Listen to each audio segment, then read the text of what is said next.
ఇంకా చాలా మందికి చాలా ఆలోచనలు ఉన్నాయి, చెప్పాలని. క్యాబినెట్ మీటింగ్ కూడా ఉంది, పెట్టారు సార్, అందుకని అదే దిశ క్యాబినెట్ మీటింగ్ కూడా ఉంది. ఇప్పుడే బుచ్చయ్య చౌదరి గారు సుదీర్ఘ అనుభవం రాజకీయాల్లో ఉంది. ఆయన అబ్జర్వేషన్స్ కూడా ప్రపంచం మొత్తం స్టడీ చేసిన తర్వాత ఆయన అబ్జర్వేషన్ చెప్పారు. ఏదైనా సాధ్యం, అది సాధ్యమైంది సాధ్యమని అనుకోవడానికి ఇప్పుడే శ్రీనివాస్ గారు చెప్పారు, తిరువురు ఎమ్మెల్యే.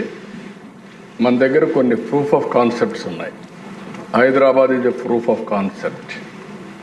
ఎన్నేళ్ళు మొత్తం కలిసి 25 ఏళ్ళు కూడా కాలేదు. అంటే మనం స్టార్ట్ అయ్యింది 95లో స్టార్ట్ చేసాం. ప్రిపరేషన్ అవన్నీ అయిన తర్వాత కొద్దిగా పికప్ అయ్యింది. అక్కడి నుంచి విజన్ డాక్యుమెంట్ తయారు చేసాం. అనేక సంస్కరణలు కానీ అనేక ఇనిషియేటివ్స్ తీసుకున్నాం. మనకు వచ్చింది కూడా ఆర్థిక సంస్కరణ వచ్చింది 91. టెక్నాలజీ రెవల్యూషన్ వచ్చింది ఎర్లీ 90s.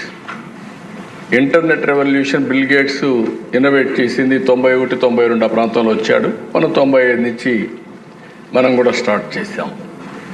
ఇక్కడ ఎందుకు ఈ విషయాలన్నీ ఆలోచించినప్పుడు దిశ మనం కూడా గుర్తుపెట్టుకోవాల్సింది, మన ప్రజలకు ఏం చేయాలని మనం ఆలోచించినప్పుడు ఒక పబ్లిక్ పాలసీస్ క్రియేట్ చేసే అవకాశం మనందరికీ ఉంది. ఇక్కడ ఉండే చట్టసభలో ఉండే మీకు అందరికీ ఉంది. ప్రజలకు ఇది మంచిది, P4 మంచిది, ఈరోజు ఇక్కడ అమలు చేసే పరిస్థితికి వస్తాం. విజన్ డాక్యుమెంట్ తయారు చేస్తాం. ఇందులో కొన్ని పాలసీలు తీసుకురావాలంటే తీసుకొచ్చే పరిస్థితులు ఇక్కడ ఉంటాం. ఈ అవకాశం వేరే వాళ్ళకి రాదు. దీన్ని ఆధారం చేసుకొని బిజినెస్ పీపుల్ కానీ, ఇండస్ట్రీ కానీ, సమాజం కానీ మనల్ని ఫాలో అయ్యే పరిస్థితి వస్తుంది. ఈరోజు 25 సంవత్సరాల దిశ నేను గర్వంగా చెప్పగలుగుతున్నా. ఊరూరికి పోయి చెప్పేవాడిని, మీ పిల్లల్ని బాగా చదివించండి. చదివిస్తే లాభం ఏంటని ఆలోచించినప్పుడు మీరు 20 ఎకరాలు, 30 ఎకరాలు, 50 ఎకరాల భూమి ఇవ్వాలనుకుంటున్నారు. ఈ భూమి వల్ల లాభం లేదు. ప్రయోజకుడైతే 100 ఎకరాలు కాదు 1000 కోట్ల రూపాయలు సంపాదిస్తారు. Sky is the limit. అప్రయోజకుడు వేస్తే మీరు ఇచ్చింది తాగేసి మొత్తం పోగొట్టుకుంటాడు మీ కళ్ళ ముందరనే. మీరు మీ పిల్లలకి ఇవ్వాల్సింది విద్య అని చెప్పేవాడిని. ఐఎమ్ ప్రౌడ్ టు సే దిశ ప్రజల్లో కూడా చైతన్యం. ఆ రోజుల్లో ఊర్లో ఉండేవాళ్ళు టౌన్స్కి వచ్చారు. పిల్లల చదువు కోసమే టౌన్స్కి వచ్చి చదివించారు. ఐటీ మాట్లాడితే ఐటీ చేయించారు. ఆ రోజు నేను చెప్పిన మాట నిన్న కూడా ఒక ఆయన అన్నాడు, మీరు చెప్పితే నేను విన్నాను, మీరు డబ్బులు కూడా ఇచ్చారు, పంపించాను. నా కూతురు బ్రహ్మాండంగా పనిచేస్తూ ఈరోజు నాకు డబ్బులు పంపించి కారు కొనుక్కున్నా, ఇల్లు కట్టుకున్నా, మా అమ్మాయి పంపించిన డబ్బులపైన నేను ఆధారపడ్డానని చెప్పే పరిస్థితికి వచ్చారు దిశ. ఈరోజు ప్రపంచంలో ఏ దేశానికి వెళ్ళినా మీకు ఎవ్వరికి అనుమానం అవసరంలో కావాలని టెస్ట్ చేయండి. ఒక పాష్ లొకాలిటీకి వెళ్ళండి, గట్టిగా తెలుగులో అరవండి. మొత్తం అక్కడ తెలుగు వాళ్ళు వచ్చి అక్కడ ఒక మీటింగ్ ప్లేస్ కాకపోతే చూడండి ఎట్లా సాధ్యమైంది. హైయెస్ట్ పర్ క్యాపిటా ఇన్కమ్ ప్రపంచంలో ఏ దేశానికి పోయినా భారతీయులది. అందులో 33% తెలుగువారిది. అది తెలుగు వారి యొక్క సత్తా అని చెప్పి మరొకసారి తెలియజేస్తాం. శ్రీనివాస్ గారికి చాలా డౌట్లు ఉన్నాయి. ఒక్కోసారి ఓడిపోతున్నామంటే కారణం కూడా మనమే, నేనే. నన్ను ఎవ్వరూ ఓడించలా.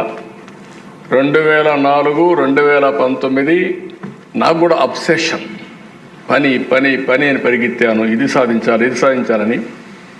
దాంతో కొద్దిగా ఎమ్మెల్యేలను సమన్వయం చేయడం కానీ, పార్టీని సమన్వయం చేయడం కానీ, పనులు చేయడంలో కొద్దిగా మనం పరివర్తన ఎప్పుడున్నా కొన్ని లాభసాలు వెళ్తాం. ప్రజల సమస్యలు తాత్కాలికంగా ఏమున్నాయో ఆ సమస్యలన్నీ పరిష్కారం చేస్తూనే, దీర్ఘకాలికంగా ఏం చేయబోతున్నా వాళ్ళకి చెప్పుతూనే వాళ్ళను కూడా భాగస్వాములు చేయగలిగితే ఎప్పుడూ గెలుపు ఉంటుంది. అందుకే నేను చెప్తున్నా, సూపర్ 6 చెప్పాం. మేలో తల్లికి వందనం, అందరికీ ఎంతమని చెప్పాం అంతమందికి ఇస్తాం. రైతు కోసం అన్నదాత కింద 3 ఇన్స్టాల్మెంట్లో వాళ్ళకు డబ్బులు ఇస్తాం. అదే మరి మత్స్యకారులు కూడా జీవన వృత్తి వాళ్ళకి పాపం ఆ సమయంలో వేటకు పోవడానికి వీలు లేదు, హాలిడే ఇస్తారు. వాళ్ళకు కూడా ఇవ్వాల్సిన 20,000 రూపాయల చొప్పున ఇస్తాం. ఒక పక్క ఇబ్బందులున్నాయి, గుక్క దిప్పుకోలేని సమస్యలున్నాయి.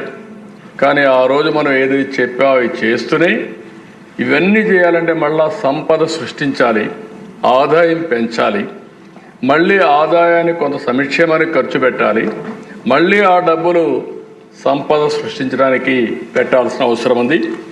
అదే సిద్ధాంతాన్ని అమలు చేస్తున్నాం.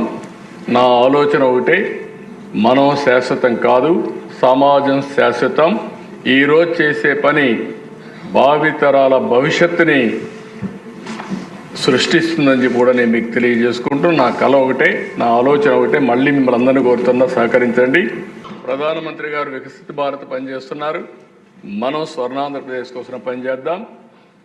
మనం అవునన్నా కాదన్నా ప్రపంచం మొత్తం తెలుగు జాతి అగ్రజాతిగా తయారవుతున్న దిశ, దాని గురించి సందేహమే లేదు నాకు. నెంబర్ 1 కమ్యూనిటీ ఒకప్పుడు జూయిష్, రాబోయే 2047కి తెలుగు జాతి నెంబర్ 1 కమ్యూనిటీగా ప్రపంచంలో తయారవుతుంది. భారతీయులు ముందుంటారు. కాబట్టి మన బాధ్యత మనం చేద్దాం. మిమ్మల్ని నమ్ముకుని ఓట్లేసిన మీ ప్రజలకు, మీరు, నేను, పవన్ కళ్యాణ్ గారు మనందరం కలిసి సమిష్టిగా పనిచేసి అనుకున్న లక్ష్యాల్ని సాధించి ప్రజల రుణం తీర్చుకుందాం. ప్రజలు కూడా కోరుతున్నాను అధ్యక్ష, ఓసారి అన్నీ ఆలోచిస్తారు. ఏదో ఆ తాత్కాలికంగా వచ్చినటువంటి కొంతమంది చెప్పే మాటలు కూడా విని కొన్ని ఇబ్బందులు వస్తున్నాయి. ఇప్పుడు నేను రాజకీయం మాట్లాడడం లేదు, నేను ఎంతోపైన ఒక నిర్దిష్టమైన ఆలోచనతో ఉన్నాను. ఇప్పుడు రాజకీయం మాట్లాడితే రాజకీయం చేశారంటారు కానీ నాకు అనవసరం కూడా. మంచి రాజకీయం, మంచి పరిపాలన, ప్రజలకు మేలు చేస్తే ఆ మేలుని మనం చెప్పగలిగితే శాశ్వతంగా ప్రజలు మనతో ఉంటారని నా విశ్వాసం. దాన్ని మీరందరూ కూడా, అంటే మన ప్రవర్తన కూడా ఇంపార్టెంట్. ఈ విషయం కూడా చెప్తున్నా. మనం మంచి పని చేయడమే కాకుండా మంచి పని చేసే విధానం, ప్రజలతో మనం మమేకం కావడం, వాళ్ళను కూడా మనం చేసే పని వారి కోసం చేసామని నమ్మే విధంగా మనం ప్రవర్తించాల్సిన అవసరం ఉంది. అది కూడా చేయాలి. ఎప్పటికి కూడా మనం మాట్లాడుకుందాం. ఇది కాదు, ఇంకా చాలా మీటింగ్లు పెట్టుకొని మాట్లాడుకుందాం. ఫైనల్గా నేను మిమ్మల్ని అందరినీ ఒకటే కోరుతున్నా, 30వ తారీఖున తెలుగువారి ఉగాది పండుగ రోజున నూతన సంవత్సరాన్ని ఈ కార్యక్రమాన్ని ప్రారంభిస్తున్నాం. జీరో పావర్టీ, P4 మళ్ళీ ఒక చరిత్ర తిరగరాయిపోతుంది. ఇంతవరకు P3 పబ్లిక్ ప్రైవేట్ పార్ట్నర్షిప్. ఈరోజు మీరు నడిచే రోడ్లు కానీ, మీరు తిరిగే రోడ్లు కానీ, మీరు వాడే టెలిఫోన్స్ కానీ, విమానాలు కానీ అన్నీ కూడా P3 కింద వచ్చాయి.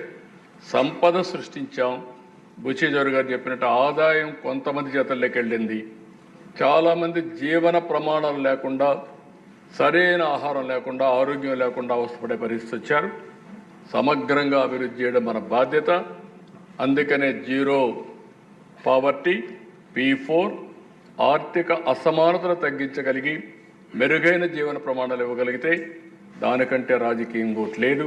అది సాధిస్తామని మరొకసారి మీ అందరికీ హామీ ఇస్తూ, ఈ సభ ద్వారా ప్రజలందరికీ విజ్ఞప్తి చేస్తూ, మీరు కూడా భాగస్వాములు కావాలని మరొక్కసారి కోరుకుంటూ, ఎప్పటికప్పుడు నిర్మోహమాటంగా అభిప్రాయాలు చెప్పండి.